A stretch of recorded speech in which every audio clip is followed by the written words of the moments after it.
essa semana, né? Eu vou executar a prática, depois eu vou disponibilizar o vídeo. É uma aula sobre a obtenção e purificação das substâncias. Então, olha só, o que a gente vai fazer nessa aula nossa de prática, né, dessa semana? A gente vai aprender como eu posso obter uma reação, uma substância de interesse, partindo de substâncias que eu tenho disponível, e através das técnicas que a gente já discutiu, algumas no laboratório, algumas propriedades dos materiais. Então, a gente vai agora fazer o que encanta mais quando a gente fala em química, que são as reações químicas. Então, olha só, pessoal, se tiver qualquer dúvida, vocês vão me falando aí, tá? Então, olha, o nosso objetivo agora é obter o quê? Substâncias a partir de outras por meio de reações químicas. Esse é o nosso objetivo. Então, nós vamos começar a ver na prática as reações químicas com o interesse de obter uma substância. Então, a gente vai passar por todo o processo de purificação, que a gente vai ter as técnicas aqui, onde a gente vai aprender a separar essas misturas. E aí, quando eu faço a reação química, eu tenho normalmente várias coisas, então eu vou fazer isso. Quais são as duas substâncias que a gente vai obter? Nós queremos obter sulfato de ferro 2, que é o sulfato ferroso, que é utilizado lá para o combate de anemia, e nós queremos obter o cloreto de sódio, que é o NaCl, que é o que a gente usa na cozinha. Então, olha, estamos aqui tentando obter duas substâncias, e são substâncias que é utilizada no consumo humano. Até aí, pessoal, tá tranquilo? Sim, professor. Tranquilo? Bom, como a gente vai obter essas substâncias? Nós vamos, por exemplo, a substância sulfato ferroso, nós vamos partir de um material formado de ferro e uma substância chamada ácido sulfúrico. Na verdade, a gente vai usar uma solução de ácido sulfúrico, não é ácido sulfúrico concentrado. E eu vou promover uma reação entre o ferro e o ácido sulfúrico. O ácido sulfúrico, todo mundo sabe, até pela questão da fama do ácido sulfúrico, é um ácido altamente corrosivo e que não é aconselhável a gente estar usando o ácido sulfúrico aí normalmente, né, no dia a dia. Mas ele é utilizado, por exemplo, como uma solução de bateria, né, ou água de bateria. Ele é utilizado, você consegue comprar isso lá num posto de gasolina, alguma coisa assim. E o que nós vamos fazer? Pegar um material que contém ferro, por exemplo, palha de aço, prego, alguma coisa assim, colocar numa vidraria adequada, normalmente no Elemaia, adicionar o ácido sulfúrico aí. E aí, o que ele vai obter? Ele vai produzir sulfato de ferro 2, no caso, sulfato ferroso, e um gás chamado hidrogênio. Aí forma mesmo as bolinhas de gás e esse gás vai embora. Se a gente quiser coletar esse gás, e para a gente fazer um teste para ver se é hidrogênio mesmo, é possível a gente fazer isso. Talvez a gente faça isso nessa prática. Mas a substância de interesse nossa é isso aqui, ó. Sulfato ferroso. Então, olha só, eu parti de uma substância simples. Por que simples, professor? Formada por um único elemento químico. Ah, professor, mas tem duas letrinhas. Sim, mas essas duas letrinhas simbolizam um elemento químico só. Por quê? Tem o F aqui que é maiúsculo e o E que é minúsculo. Então eu tenho aqui um único elemento. E partir aqui dessa substância que é composta, porque tem 3 elementos químicos. Olha, professor, eu estou vendo ali, tem 7. Não, são 7 átomos. 3 elementos químicos. Quais são os 3 elementos químicos? Hidrogênio, enxofre e oxigênio. Quantos átomos eu tenho aí? Aí sim, são 7 átomos. 2 de hidrogênio, 1 de enxofre e 4 de oxigênio. Aí eu formo a substância sulfato ferroso, que é uma substância composta, e formo o hidrogênio, que é uma substância simples. Então essa é uma reação que a gente vai fazer. Reação simples, não tem susto, não tem nada. Depois a gente vai ver que ela é bem tranquila para fazer. A outra reação que a gente vai fazer, na prática a gente já fez essa reação aqui, em algum momento, que é um ácido reagindo com a base. Então essa reação aqui, todo mundo já teve, que passou pelo ensino médio, já teve algum contato com essa reação, que é o ácido clorídrico reagindo com hidróxido de sódio. Toda vez que a gente dá exemplo de uma reação entre ácido e base, a gente usa ácido clorídrico e hidróxido de sódio. Reação entre ácido e base. Eu formo sal e água. Isso é um padrão. Toda vez que eu reagir ácido com a base, eu vou formar sal e água. Essa reação aqui é chamada de reação de simples troca, ou reação de deslocamento, onde eu simplesmente troco um elemento aí de posição aí. Bom, então, essa reação, pessoal, como é que está aí a questão da conexão aí? Tá certinho? Vocês estão conseguindo acompanhar direitinho? A internet está beleza? Para mim tá. Então, beleza. E se alguém não tiver conseguindo, depois a gente disponibiliza aí a gravação para acompanhar e vai tirando dúvida, tá? Então, pessoal, o que a gente vai fazer então? Nós vamos usar todo esse material aqui, ó. Ou quase tudo isso aqui. Então, aqui, por exemplo, ó, os reagentes que a gente vai usar: esponja de aço, que é palha de aço, bombril, ou prego, né? Pequeno. Por que prego pequeno e palha de aço? Para mim ter uma área de contato maior. A gente vai usar bastante álcool etílico, né? Ácido clorídrico concentrado para produzir a solução, H2SO4 e NaOH sólido. São as reações, são as substâncias que a gente vai usar aqui. Essa reação aqui de ácido clorídrico concentrado e hidróxido de sódio, nós já fizemos essa reação, vocês estão lembrados? Vocês lembram disso? Dessa reação? Sim. Quando a gente estava estudando lá sobre a energia envolvida nas reações químicas, não é isso? Bom, então como vai ser a parte experimental? Então tem duas partes experimental. A primeira, a obtenção do sulfato de ferro, e eu tenho a outra, que é a obtenção do cloreto de sódio. Então vamos lá. Como eu vou obter o sulfato de ferro? Eu vou pegar uma massa de 5 gramas de ferro, na forma de esponja de aço ou prego, né? E vou colocar nele 50 ml de uma solução de ácido sulfúrico concentrado a 20%. Pessoal, quando eu for fazer o experimento em si, eu vou mudar essas quantidades aqui. Porque eu vou colocar uma quantidade maior. Provavelmente eu vou colocar aqui, fazer um volume maior, né? Fazer, sei lá, 25 gramas de ferro com 250 ml de solução de ácido clorídrico, só para a gente ter um volume maior, para ficar mais fácil para a visualização de todo mundo aqui. Então, olha só, aí aqui tem os questionamentos, ó, tá vendo? O que você observa? Então, quando eu fizer a reação, eu vou estar gravando, você vai ter que observar, para descrever, para falar o que está acontecendo. Aí vai te perguntar se a reação... Aí eu vou fazer algumas alterações lá, vocês vão acompanhando e lendo esse questionário para entender o que eu estou fazendo. Bom, depois que a reação química aconteceu, depois de um certo tempo, que aproximadamente 20 minutos, que a gente gasta para essa reação ficar pronta, né? Bom, a gente observa, depois a gente vai ver lá mais ou menos o tempo que vai gastar. O que eu vou fazer? Eu vou fazer um processo o primeiro processo de separação de mistura. Então, eu vou separar isso aqui, as substâncias que não são solúveis em água das substâncias que são solúveis em água. Aí, quando eu volto aqui, olha, o hidrogênio, provavelmente, ele vai ser produzido e vai embora, que é um gás. Essa substância, olha, aquosas aqui, que a gente sabe que é um sal que vai ficar solúvel em água. Mas quando eu pego palha de aço, prego, bombril, eu tenho um monte de substância lá que vai ficar sólida. Aí o que eu faço? Passo pelo filtro, vai ficar aqui nesse filtro aqui um monte de coisa suja, um monte de coisinha preta, um monte de coisinha, chama suja assim, né?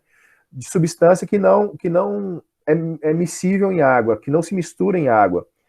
Vai vir aqui um monte de solução com sulfato de ferro dentro do becker. Tranquilos? Vocês entenderam até aí? Então eu vou fazer a reação, aí eu vou ter uma mistura, um monte de coisa. Eu passo pelo filtro, aí quando eu passo pelo filtro, a sujeira, o resíduo que foi formado ali na minha reação, que eu vou descartar, vai ficar no filtro. Vai passar só para a parte de baixo, que é a solução. Que é a solução de quem? De sulfato de ferro 2 em água. Beleza? Aí tá tranquilo, pessoal? Sim? Sim, professor. Então vamos adiante. Se tiver alguma dúvida, vocês vão falando, tá, pessoal? Bom, aí o que acontece? Depois disso, como é que eu vou separar o sulfato de ferro da água? Aí a primeira coisa que a gente imagina é o quê? Processo de aquecimento, que aí a sua água vai embora. E aí fica o sulfato de ferro. Só que aí eu tenho um problema. Quando eu faço aquecimento, o meu sulfato de ferro 2 se transforma em sulfato de ferro 3. Então eu teria a transformação do sulfato de ferro 2, que é meu objeto de interesse, para sulfato de ferro 3, que nesse caso não é o meu interesse. Bom, então como é que eu vou fazer isso? Então eu tenho que arrumar um jeito para separar isso. Então eu gostaria que vocês lessem um pouquinho aqui depois isso aqui, aí vai ficar uma tarefinha de casa, para vocês lerem o roteiro aí para começar a pensar em como seria uma maneira para me separar a água do sulfato de ferro. Lembrando que eu não posso aquecer para a água ir embora. Tranquilo, pessoal? Sim, professor. Tá, beleza. Para mim também, tranquilo. Tá tranquilo, né? E aí, pessoal, a última maneira de separar o sal aqui, a última técnica que eu vou apresentar vai ser a filtração a vácuo. Coisinhas que a gente discutiu lá atrás, nas primeiras aulas, não é isso? Então, o que a gente vai fazer? A gente vai passar ele pelo filtro, e aí vai ser construído depois, pessoal, esse fluxograma aqui da obtenção do sulfato de ferro. Aí vocês vão... Isso aqui é um resumo de tudo que a gente fez ali atrás, ó. Então, quando eu quero escrever um fluxograma de uma reação química para a obtenção de um produto, eu escrevo assim, ó. A partir de quê? De ferro impuro, mais a solução de sulfato de ferro nessa concentração, produziu o sulfato ferroso, aí você vai descrevendo o que foi feito aí em cada ponto. Até aí tá tranquilo? Sim? Então vamos lá.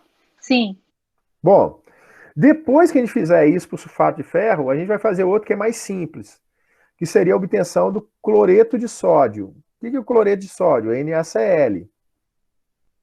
Para a obtenção do NaCl, eu tenho algumas informações aqui. Olha só que informações interessantes.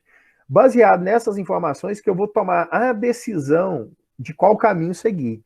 A reação é muito simples, a gente já fez ela. Eu pego pastilhas de hidróxido de sódio, pego ácido sulfúrico concentrado e vou acrescentando ali para me obter o meu produto. Aqui vai ser o cloreto de sódio, que vai ser o produto da minha reação química lá. Depois que eu obter o meu cloreto de sódio, eu tenho ali impurezas, excessos, por exemplo, de ácido clorídrico ou excesso de hidróxido de sódio. Aí eu tenho uma orientação aqui, que aí eu gostaria também que vocês lessem o roteiro de prática, e ele te orienta num monte de coisa aí, para você entender o que a gente vai fazer.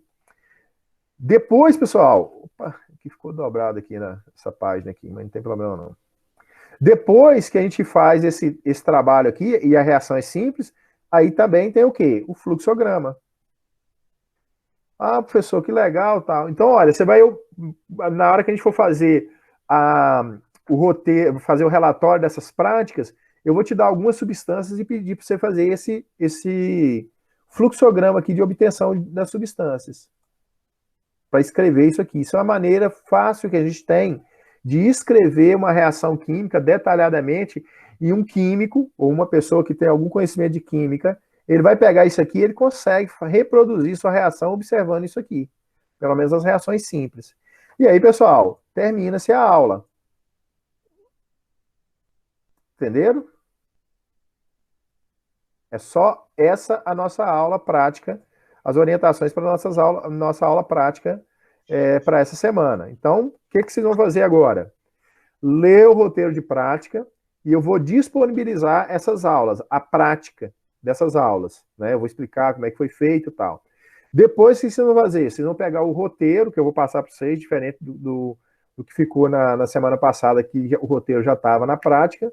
Vocês vão pegar esse roteiro e escrever, e resolver, né, esse roteiro. Se tiver dúvida, vai me perguntando, e vão responder lá no AVA também, lá na forma de questionar, de tarefa. Tá joia? Professor? Oi, pode perguntar. Deixa eu te fazer uma pergunta. Sim. Como que a gente vai saber fazer essas coisas aí sem ter base nenhuma? Não, se a gente precisar, você vai ajudar? Vou ajudar, lógico. A ideia, pessoal, presta atenção. O que a gente está fazendo aqui que eu estou insistindo muito? na questão de escrever, lembra, todas as minhas aulas, escreva a equação, o que aconteceu, observe, olhe, por quê? E esse é o jeito, a melhor maneira de a gente aprender química é a gente começar a associar isso com o mundo e tentar entender como está acontecendo as coisas aí. Você entendeu? Então, o objetivo nosso é a gente pegar as práticas e ver aquelas equações que a gente está escrevendo no caderno, aquele conta que a gente faz, aquela questão do átomo isso, átomo aquilo, fazer sentido na hora que a gente estiver estudando aqui na prática. Depois que a gente fizer esses roteiros de prática, porque a ideia é a gente estar discutindo, a gente estar conversando entre vocês, você conversando comigo, para a gente estar tentando entender da melhor maneira possível. E aí, a gente, muitas coisas do que a gente vai fazer na prática aqui, igual a essa reação mesmo, vai ser nosso ponto de partida para analisar estequiometria, que é uma matéria onde a gente vai começar a fazer cálculos. Então, precisa ter muita paciência, precisa ter muita atenção nos detalhes, né, para a gente entender como é que acontecem as reações químicas, como é que acontece a análise estequiométrica, para a gente seguir em frente. Pessoal, tem alguma dúvida até agora?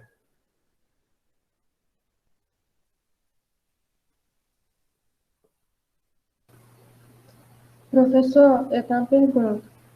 Sim. Como que eu vou saber que colocar a equação do outro lado certinho? Beleza.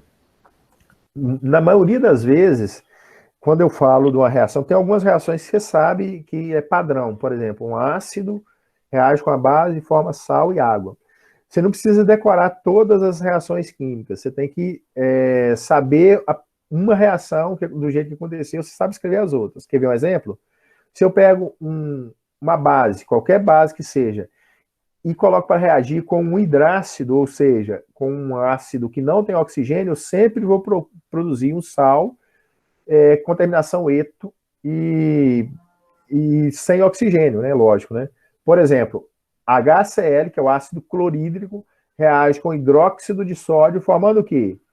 Cloreto de sódio e água. Aí isso é um padrão, aí você vai escrever toda vez que você tiver, por exemplo, então eu pego lá, por exemplo, ácido fluorídrico com hidróxido de potássio. Eu não preciso decorar, porque eu sei que só vai ser a troca de cátions e ânions ali. Então eu vou ter fluoreto de potássio e água. Aí se eu pegasse o ácido bromídrico com hidróxido de lítio, aí eu formaria o brometo de lítio, e por aí vai. Tá vendo? Aí você tem que ir acostumando com os padrões. Aí vocês têm que me perguntando, à medida que vocês tiverem dúvida, que eu vou explicando e a gente vai sugerindo material para vocês lerem, para você estar pegando o jeito da coisa. Quem tiver dúvida nisso, nesse tipo de reação, eu sugiro que vocês façam revisão em 2 capítulos do ensino médio. Quais são os 2 capítulos? A parte de funções químicas e a parte de reações químicas. Se vocês não tiverem livros de ensino médio, fale comigo que eu tenho livros de ensino médio em PDF que eu posso estar emprestando para vocês estarem estudando, tá certo? Quem tiver dúvida, fala comigo. Mais alguma pergunta, pessoal? Pessoal, vou parar de gravar aqui agora para também não ficar uma gravação muito longa, tá?